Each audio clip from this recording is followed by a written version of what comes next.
Assalamualaikum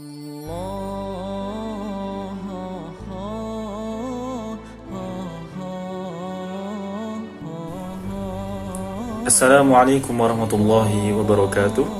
Alhamdulillahi rabbil alamin. Alhamdulillahilladzi hadana li hada wa ma kunna linahtadiya laula an hadana Allah. Asyhadu an la ilaha illallah wahdahu la syarika lah wa asyhadu anna Muhammadan abduhu wa rasuluh. Allahumma salli wa sallim wa barik ala sayyidina Muhammad wa ala ahlihi wa sahbihi wa man tabi'ahum bi ihsan ila yaumiddin. Puji syukur kehadiran Allah Subhanahu wa taala. Mari kita ucapkan alhamdulillahirabbil alamin atas segala limpahan rahmat, hidayah beserta inayahnya. Kemudian mari kita ucapkan salawat kepada Nabi kita Muhammad sallallahu alaihi wasallam dengan mengucapkan Allahumma shalli ala sayyidina Muhammad wa ala ali sayyidina Muhammad. Baik, yang terhormat Ibu dosen Kaidah Tafsir, Ibu Agustiani Muzayyana. Pada kesempatan kali ini insyaallah saya akan memaparkan tentang implementasi syarat-syarat mufassir di era digital. Perkembangan ilmu memberikan perubahan begitu besar bagi manusia. Salah satunya dengan adanya teknologi digital. Keberadaan teknologi tersebut nampaknya dimanfaatkan banyak orang untuk media menafsirkan Al-Quran dengan cepat dan mudah tanpa ada syarat tertentu. Hal ini berbanding terbalik dengan zaman klasik yang sangat mensakralkan Al-Quran. Artinya, bahwa kegiatan menafsirkan Al-Quran tidak boleh dilakukan oleh tidak mempunyai kapasitas dan kapabilitas yang mumpuni. Sedangkan untuk menjadi seorang penafsir sangatlah sulit karena banyaknya syarat-syarat yang harus dipenuhi serta mempunyai keahlian khusus mengenai ilmu tafsir. Perkembangan ilmu pengetahuan membawa kemajuan begitu pesat bagi manusia, salah satunya dengan adanya teknologi digital. Mulai dari YouTube, internet, Facebook, Instagram, hingga Twitter. Keberadaan teknologi di atas nampaknya banyak dimanfaatkan oleh manusia demi kepentingan masing-masing. Mulai dari ekonomi, sosial, bahkan untuk wadah penyampaian ilmu.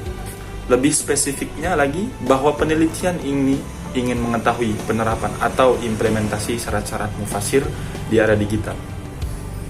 Artinya bahwa keberadaan teknologi ini banyak dimanfaatkan oleh semua orang untuk media menafsirkan Al-Quran dengan cepat dan mudah tanpa harus mempunyai syarat tertentu. Al-Quran telah memberi peringatan atau rambu-rambu kepada orang yang tidak memperhatikan isi kandungannya. Hal ini juga pernah dialami oleh para sahabat yang seringkali berbeda pendapat atau seringkali tidak mengetahui artinya. Namun hal tersebut bisa diselesaikan karena pada saat itu juga para sahabat menanyakan langsung kepada Rasulullah SAW. Selepas Rasulullah tidak ada lagi, kemana mereka mengadu tentang persoalan-persoalan mereka mengenai pemahaman kitab suci. Dari sinilah timbul perbedaan-perbedaan dan pemahaman sehingga menghasilkan ragam penafsiran Al-Quran. Ibnu Abbas misalnya, salah satu sahabat dekat Nabi paling mengetahui isi Al-Quran Karim, membagi tafsir dengan menjadi 4 bagian. Yang pertama, tafsir yang diketahui oleh masyarakat Arab dengan menggunakan bahasa Arab. Yang kedua, yaitu tafsir yang diketahui oleh semua manusia pada umumnya. Maka dari itu, semua manusia tidak ada alasan untuk memahaminya. Yang ketiga, yaitu tafsir yang diketahui hanya oleh para ulama. Ulama di sini yaitu ahli tafsir. Kemudian yang keempat, yaitu tafsir yang diketahui hanya oleh Allah Subhanahu wa taala, berkenaan ayat-ayat yang samar untuk dipahami. Penjelasan mengenai syarat-syarat mufassir sebenarnya sudah banyak dijelaskan di penelitian-penelitian Al-Quran. Namun di sini kita ingin menghadirkan syarat-syarat mufassir secara umum dan singkat sebagai bahan analisis. Syarat-syarat berkenaan pada pribadi seorang penafsir.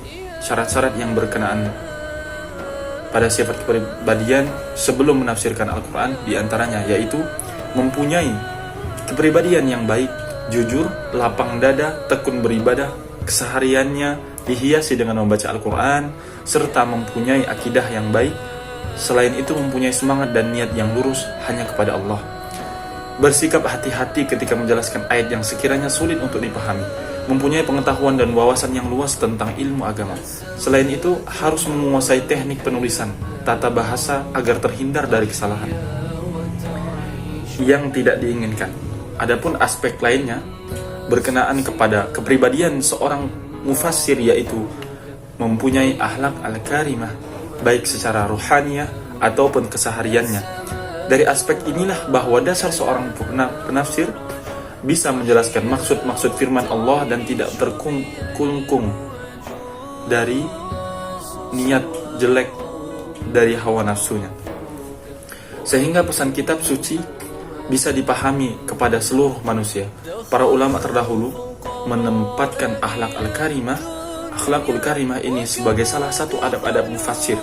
Sementara itu, Imam At-Tabari dalam tafsirnya memberikan pedoman adab-adab seorang mufassir sebagai berikut.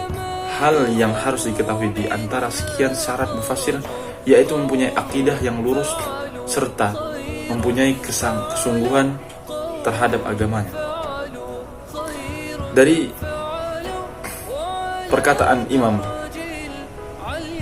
Al-Jalaluddin As-Suyuti tersebut, dalam tafsirnya juga mengatakan perlu diketahui bahwa seorang tidak akan bisa memahami isi kandungan Al-Quran serta rahasia di balik, sementara di dalam hatinya masih ada rasa sombong, cinta dunia, banyak melakukan maksiat, selalu mengikuti hawa nafsunya, serta imannya lemah.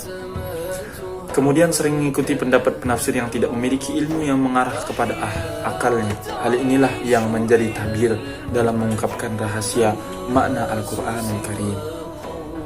Macam-macam syarat disiplin ilmu untuk menafsirkan Al-Quran. Sesuai pembagian syarat mufassir dapat disimpulkan apabila seseorang ingin menafsirkan kandungan ayat Al-Quran secara keseluruhan, maka dibutuhkan syarat-syarat sebagai berikut. Yang pertama, menguasai ilmu bahasa Arab dan cabang-cabangnya. Kemudian yang kedua, menguasai ilmu Al-Quran serta cabang-cabangnya, menguasai ilmu hadis dan ilmu usul fiqih. Yang ketiga, mempunyai pemahaman agama yang mendalam. Keempat, apabila syarat-syarat di atas belum terpenuhi, maka tidak diperbolehkan untuk menafsirkan Al-Quranul Karim. Kemudian pada abad berikutnya, sebagian ulama berpendapat bahwa setiap orang boleh menafsirkan ayat Al-Quran selama orang tersebut menguasai syarat-syarat ilmu yang telah ditetapkan. Di antaranya ilmu nahwu sorof, ilmu asab, an-nuzul, ilmu qiraat, ilmu nasih mansukh, ilmu balaghah, dan lain sebagainya. Implementasi syarat-syarat mufassir di era digital dapat diartikan sebagai pelaksanaan atau penerapan. Hal ini senada dalam Kamus Besar Bahasa Indonesia, bahwa implementasi dimaknai penerapan. Dari sekian banyak literatur implementasi juga dimaknai penerapan atau operasional sesuai aktivitas guna mencapai tujuan atau sasaran. Pendek kata, bahwa implementasi syarat-syarat mufassir di era digital ini sama saja dengan kualifikasi syarat-syarat mufassir yang telah dirumuskan oleh ulama terdahulu. Kemudian ditambah kemampuan melek teknologi, termasuk melek teknologi digital. Namun melek teknologi di sini tidak termasuk dalam syarat-syarat mufassir. Melek teknologi hanya sebagai wadah dan jalan agar cakupannya semakin luas. Selain itu, untuk menerapkan teknologi digital, maka perlu adanya kolaborasi dengan ahli IT. Contoh studi kasus penafsiran yang melenceng di media sosial. Penjelasan surah Fatir ayat 28. Wa minan nasi wad-dawab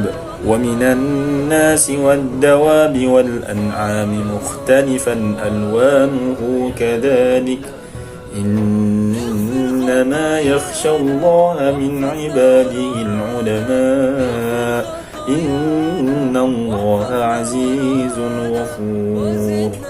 Dan demikian pula di antara manusia, makhluk bergerak yang bernyawa dan hewan-hewan ternak, ada yang bermacam-macam warnanya dan jenisnya. Di antara hamba-hamba Allah yang takut kepadanya hanyalah para ulama. Sungguh Allah perkasa, maha pengampun.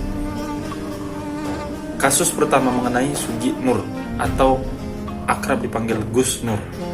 Ketika menjelaskan kandungan surah Fatir ayat 28, hal ini bisa dilihat di laman YouTube Kare Bada yang dipublikasikan pada tanggal 26 Februari 2020. Di dalam ceramahnya sebelumnya, Sugi Nur terlebih dahulu bertanya mengenai definisi ulama kepada jamaah.